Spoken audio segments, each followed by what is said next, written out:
తాకట్లో ఉన్న మీ బంగారాన్ని విడిపించి ఆ రోజు ఆన్లైన్ రేటుకి కొంటాం. Sharma gold company. నమస్తే, వెల్కమ్ టు సుమన్ టీవీ. నేను పద్మిని. ప్రస్తుతంతో పాటు ప్రముఖ ఆధ్యాత్మికవేత్త, జ్యోతిష రత్న, వాస్తు జ్యోతిష పండితులు డాక్టర్ సూరంపూడి భానుకోటేశ్వరి గారు మనతో పాటు ఉన్నారు. మాట్లాడదాం. మేడం నమస్తే. మేడం జై శ్రీరామ్, శ్రీమాత్రే నమః, శ్రీ గురుభ్యో నమః. ముందుగా మీకు శ్రీ పరాభావన సంవత్సర ఉగాది శుభాకాంక్షలు మేడం. ధన్యవాదాలు పద్మిని. మీకు మరియు సుమన్ టీవీని వీక్షిస్తున్న వీక్షకులందరికీ కూడా పరాభవ నామ సంవత్సర శుభాకాంక్షలు.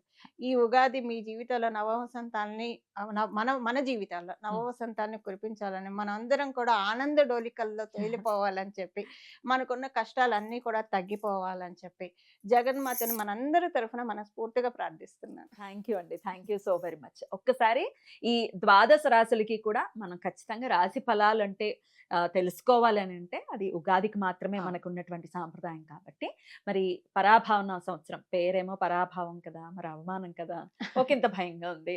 మరి అంత భయపడాల్సిన అవసరం ఉందా? ద్వాదశ రాశులకి కూడా ఎటువంటి ఫలితాలను ఇవ్వబోతోంది? గోచారం ఒక్కసారి మీ ద్వారా తెలుసుకోవాలనుకుంటున్నాను. తప్పకుండా పద్మిని.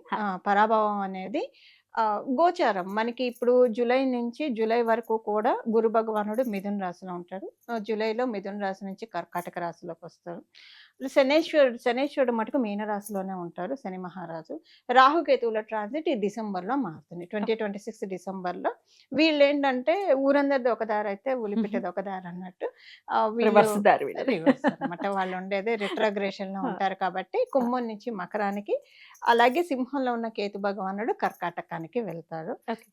బట్ ఇదేంటంటే ఒక మేజర్ ఇంపాక్ట్ అనేది డెఫినెట్ గా ఈ సంవత్సరము అన్ని సంవత్సరాలు వచ్చే మనకి ఉగాది ఫలితాలు ఒక ఎత్తు అయితే, డెఫినెట్ గా ఈ సంవత్సరం ఒక బ్యూటిఫుల్ థింగ్స్ అనేవి అందరి జీవితాల్లో ఉండబోతున్నాయి. అవమానం ఉంటుంది అన్ని రాశుల వాళ్ళకని కాదు, కొన్ని రాశులు అది మనం రాశి వాళ్ళకి మాట్లాడుకున్నప్పుడు ఏ రాశి వాళ్ళకు ఉంటుంది అనేది నేను స్పెసిఫిక్ గా చెప్తాను. బట్ ఇదేంటంటే ఈ గురు భగవానుడు కర్కాటక రాశిలోకి రావడం అనేదే అందరి జీవితాన్ని సువర్ణమయం. ఆయన ఏంటంటే మిడాస్ టచ్, ఆయన ఎక్కడ ఉంటే అందుకే గురుబలం గల వ్యక్తులు కూడా వాళ్ళ ఆరా ఉంటే అదేంటంటే వాళ్ళకి మిడాస్ టచ్ అయిపోతుంది అనమాట. సో అది గురుబలం, కేవలంగా గురుబలమే మిడాస్ టచ్. పట్టిందంతా బంగారం అనేది ఆయన ఇవ్వగలుగుతాడు. సో బంగారానికి కూడా బంగారం అనే లోహానికి అధిపతి కూడా. సో ఆయన కర్కాటక రాశిలో ఉచ్చ స్థానంలో ఉండడం అనేది ద్వాదశ రాశుల వాళ్ళకి, ద్వాదశ లగ్నాల వాళ్ళకి, 27 నక్షత్రాల వాళ్ళకి డెఫినెట్ గా ఒక అల్టిమేట్ టైం ప్రారంభం అవుతుంది. అద్భుతం. మరి ద్వాదశ రాశులకి కూడా పరాభావన సంవత్సరం ఎలా ఉంటుందో ఒక్కసారి మనం మొదలు పెడదాం. మరి వృశ్చిక రాశి వారికి శ్రీ పరాభావన సంవత్సరం ఎలా ఉండబోతోంది మేడం? వృశ్చిక రాశి వాళ్ళకి చెప్పడానికి ముందుగా పద్మిని ఒక చిన్న విషయం చెప్తాను. ఇది ప్రతి ఒక్కళ్ళకి వృశ్చిక రాశి, వృశ్చిక లగ్నంలో ఉన్న ప్రతి ఒక్కళ్ళకి పాయింట్ కనెక్ట్ అయ్యి కళ్ళమ్మ చివరి నీళ్లు రాకపోతే నన్ను అడగండి. అవునా? ఓకే. అంటే జరిగిన విషయాలు జరగబోయేవి కాదు. 25 మినహాయిస్తే 25 బిఫోర్ 5 years మనం చూసుకుంటే వృశ్చిక రాశి, వృశ్చిక లగ్నంలో పుట్టిన వాళ్ళకి చాలా ఇబ్బందులు పడ్డారు.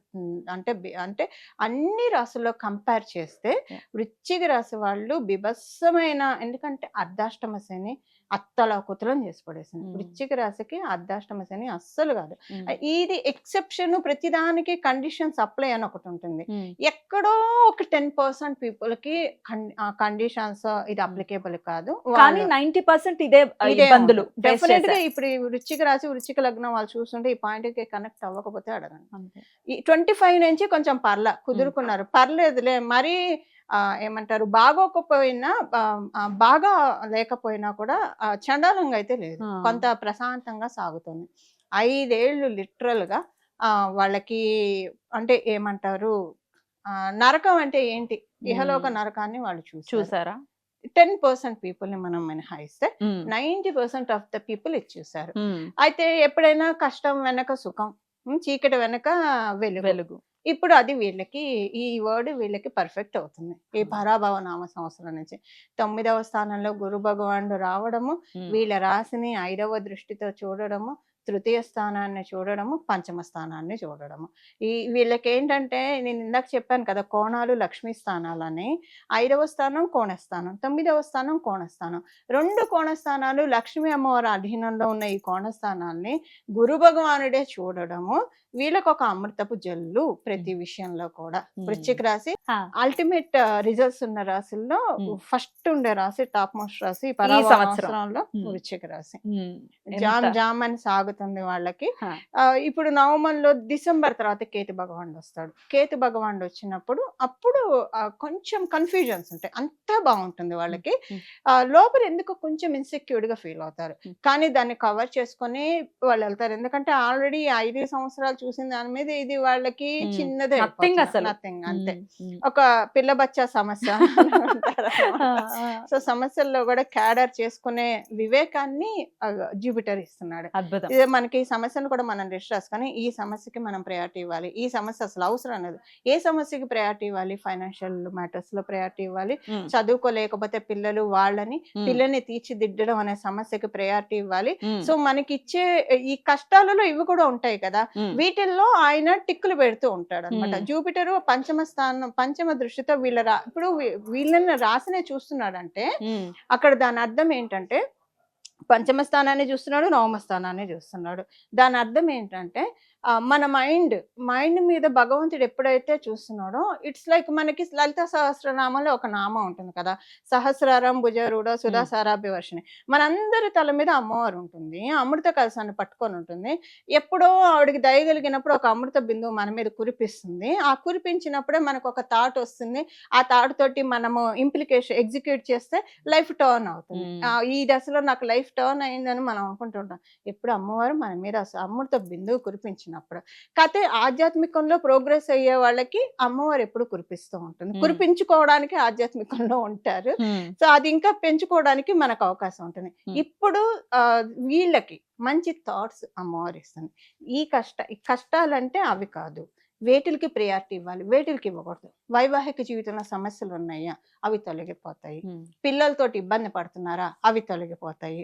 అలాగే ఫైనాన్షియల్, అవి తొలగిపోతాయి. పరిస్థితుల వల్ల, వ్యక్తుల ప్రభావం వల్ల ఇబ్బంది పడుతున్నారు, అవి తొలగిపోతాయి. ఈ వృశ్చిక రాశి వాళ్ళకి ఏంటంటే ఒక చిన్న ఇది వీళ్ళకి జూలై నుంచి ఎలా మారుతుందంటే, వీళ్ళకి అంతకుముందు ఆపోజిట్ గా ఉన్న కండిషన్స్ ఏవైతే ఉన్నాయో ఇప్పుడు ఫేవరబుల్ గా అవుతాయి. పరిస్థితులు అయితే ఫేవరబుల్ గా అవుతాయి. వ్యక్తులు అయితే ఓకే, ఎవరైనా ఆపోజిట్ గా ఉండి వీళ్ళు ఇబ్బంది పడి ఉంటే కనుక ఇప్పుడు వీళ్ళకి బాగుంటుంది.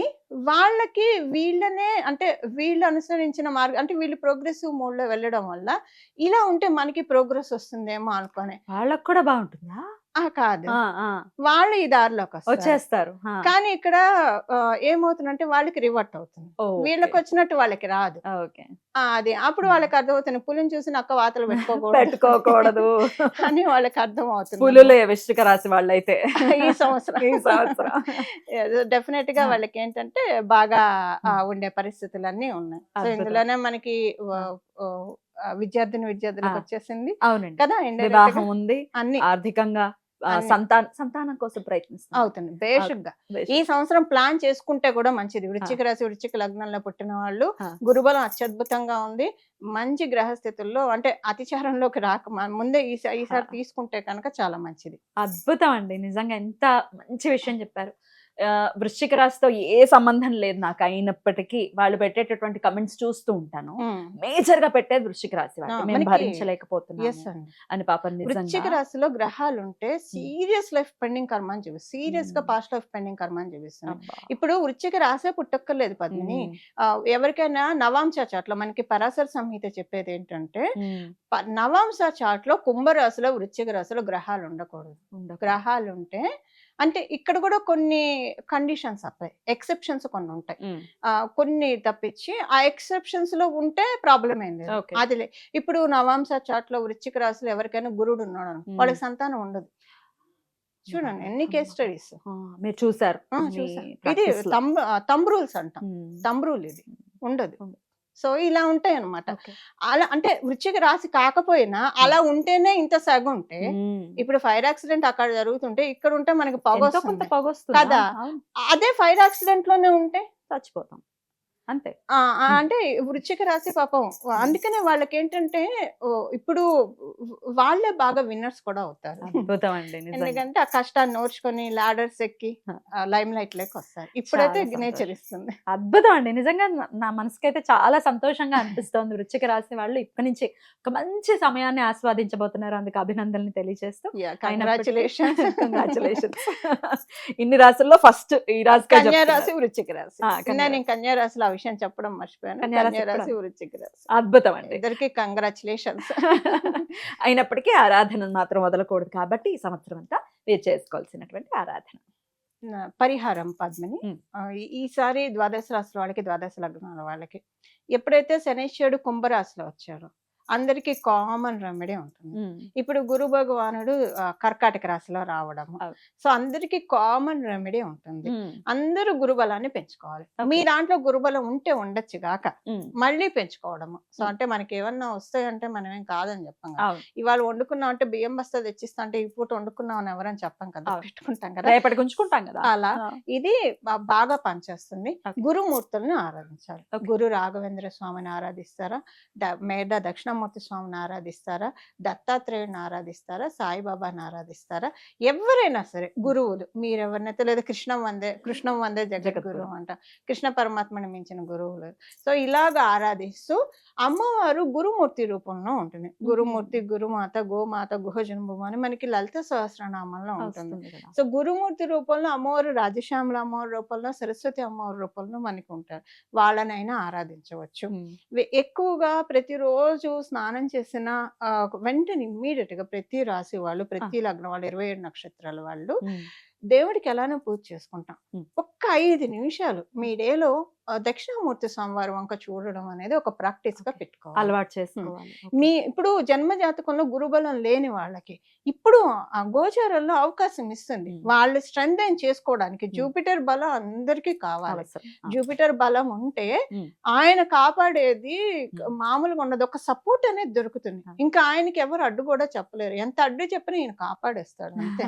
ఎందుకంటే దేవదానాలకి యుద్ధం అయినప్పుడు ఎండ్ ఆఫ్ ద డే దానవులు ఓడిపోతారు, దేవతలు గెలుస్తారు. సో ఈ మన లైఫ్ లో ఉన్న ఈ దేవదానవ సంగ్రామంలోంచి మనము ఒక దానవులు అంటే కష్టాలు అనుకుందాం కాసేపు, కష్టాల నుంచి బయటపడి విజయాన్ని కైవసం చేసుకోవాలంటే దైవతా బలం కావాలి, గురు బలం కావాలి. సో దక్షిణామూర్తి స్వామివారి ఆరాధన ఎవరిదైనా ఆరాధన చేసుకోవాలి. వాస్తు పండితులు కూడా కాబట్టి మీరు ఒక ఇంట్లో ఖచ్చితంగా ఈ దిక్కున స్వామి పటం ఉండాలి అనేది ఏదైనా దిక్కుందా? అక్కడ మేము పెట్టుకుని ఖచ్చితంగా చూసే విధానాన్ని ఒక్కసారి చెప్తారా? చాలా మంచి ప్రశ్న తీసుకున్నారు. ఇప్పుడు ఈ ప్రశ్న చాలా ఆప్ట్, అందుకే మీరంటే అంటే కరెక్ట్ గా రైట్ టైంలో రైట్ ప్రశ్న అడుగుతారు. ఈ వాస్తు శాస్త్రం ప్రకారం మనం చూసుకున్నాం, మనకి వేదాల్లో అంటే పురాణాల్లో ఉన్న శాస్త్ర విషయం కూడా ఇంట్లో ఉత్తరం గోడకి దక్షిణామూర్తి స్వామివారి బొమ్మ ఉంటే మంచిది. అంటే ఉత్తరానికి ఉంటాడు, ఆయన దక్షిణానికి చూస్తూ ఉంటాడు. దక్షిణానికి చూస్తే ఇప్పుడు మనం ప్రాక్టికల్ గా మాట్లాడుకుంటే మనం జనరల్ గా లౌకికంగా ప్రాక్టికల్ అనుకుంటాం. ఆత్మపరంగా ప్రాక్టికల్ గా మాట్లాడుకుంటే మనకి మళ్ళీ లైఫ్ చక్రంలో మనం పడకూడదు కదా. మనం బోల్డ్ అన్ని లోకాలు ఉన్నాయి, తప్పో లోకంలోకి వెళ్ళాలో లేదా ఏదో ఒక లోకంలో వెళ్ళాలి. అలా వెళ్ళాలంటే దక్షిణం వైపు వచ్చే దానికి మనం అడ్డుగోడ వేయాలి. అది మనతో కాదు, దక్షిణామూర్తి స్వామివారే. ఎప్పుడైతే మనం ఉత్తరం వైపు చూడడం అనేది మనం ఊర్ధ్వముఖంగా వెళ్ళడం, దక్షిణం వైపు చూడడం అనేది అధోముఖంగా వెళ్ళడం. సో ఈ అధోముఖం నుంచి మనల్ని తప్పించి ఊర్ధ్వముఖంలో మనల్ని అప్లిఫ్ట్ చేసేది కేవలంగా ఒక గురు భగవానుడే కదా. దీనికి కేతు బలం కూడా తోడు కావాలి. అందుకే దక్షిణామూర్తి స్వామివారిని నేను ప్రత్యేకించి అసలు మామూలుగా ఎవరికైనా ఇంట్లో ఉత్తరం గోడకుంటే మంచిది. నేను ఎందుకు చెప్తున్నానంటే ఆయన కాళ్ళ కింద అపస్మరుడు అనే రాక్షసుడు ఉంటాడు. ఆయనే మనం రాహుకేతువుగా భావించి దీన్ని తొక్కేసి, అంటే నాకు మళ్ళీ లైఫ్ సైకిల్లో వాళ్ళకి ఎక్కువగా లైఫ్ సైకిల్లోకి తెచ్చేది, ఆ లైఫ్ సైకిల్లోకి రాకుండా నన్ను కాపాడు, ఈ జీవుని కాపాడు. ఎప్పుడైతే మనం జీవుడు అని అనుకుంటూ ఉంటామో ఇలానే ఉండిపోతాం. కానీ ఈ జీవాత్మ పరమాత్మే జీవాత్మ. అందుకే మనకు ఉపనిషత్తుల్లో చెప్తారు కదా, శ్వేతకేతు తత్వమసి అనే ఒక కథ ఉంది, అది చెప్తారు. సో అంటే తత్వం మనం తెలుసుకోవాలి. అది మనకిచ్చేది కేవలంగా దక్షిణామూర్తి స్వామివారు. అద్భుతం. లేదా ఏ గురు రూపమైనా పెట్టుకోవచ్చు. ఉత్తర గోడకి మాత్రం ఖచ్చితంగా దక్షిణామూర్తి పటాన్ని పెట్టుకుని ఆయన్ని అసలు ఎంత సుందరంగా ఉంటారో, అంటే ఎంత ప్రశాంత చిత్తులై ఉంటారో చిన్ముద్రతోటి ఖచ్చితంగా ఆయన అలా మనం పెట్టుకుని- పెట్టుకుంటే మన ఇంటికి ఎవరైనా వచ్చినా ఆ, పద్మిని, ఆ, మీ ఇంటికి వస్తే దేవాలయానికి వచ్చినట్టుందని feeling. ఖచ్చితంగా చెప్పే అంటారా? తీరుతారు పద్మిని. అద్భుతం. అందులో డౌటే లేదు. అద్భుతం. హాయిగా ఉంది మీ ఇంటికి వస్తే, ఒక దేవాలయం లాగా ఉంది, హా, ప్రశాంతంగా ఉంది. హా. అంటే మన చోటి ఉండాలి అని అనుకుంటారు. ఇది ఏంటంటే స్వామివారి గొప్పతనం. అంతే మనం ఆయన వంక చూసినా చూడకపోయినా ఆయన రేస్ మనకి పడుతూ ఖచ్చితంగా. ఉంటాయి చూసారు. ఖచ్చితంగా. అది మనకి ఆ. అసలు అలా చూసుకుంటే ఆత్మతత్వంగా చూసుకుంటే మనం మనసులో మొత్తం ఇక్కడంతా కూడా నా చుట్టూ దక్షిణామూర్తి స్వామివారు ఉన్నారని మనం భావించుకుంటే మన ఒక బ్యూటిఫుల్ ఆరాలో ఉన్నట్టే. ఉన్నట్లు. ఖచ్చితంగా చాలా అద్భుతంగా మాకు తెలియజేశారు. ద్వాదశ రాశుల వాళ్ళకి కూడా ఈ పరాభావన సంవత్సరం ఎలా ఉండబోతోంది అనేది సవివరంగా తెలియజేశారు. చెప్పినటువంటి పాయింట్స్ అన్నిటినీ కూడా వారి వారి రాశి రీత్యా ఖచ్చితంగా దృష్టిలో పెట్టుకుని చాలా మటుకు మంచి యోగవంతమైనటువంటి సంవత్సరంగానే ఉండబోతోంది అనేది నాకు అర్థమైనటువంటి విషయం. అది గురు భగవానుడి చేత. సో అందరం కూడా సంతోషంగా ఉండాలి ఈ సంవత్సరం అంతా అని మనస్ఫూర్తిగా కోరుకుంటూ చాలా చక్కటి వివరణను అందించారండి. కృతజ్ఞతలు. నమస్కారం అండి. మంగళం. నమో భగవతే వాసుదేవాయ.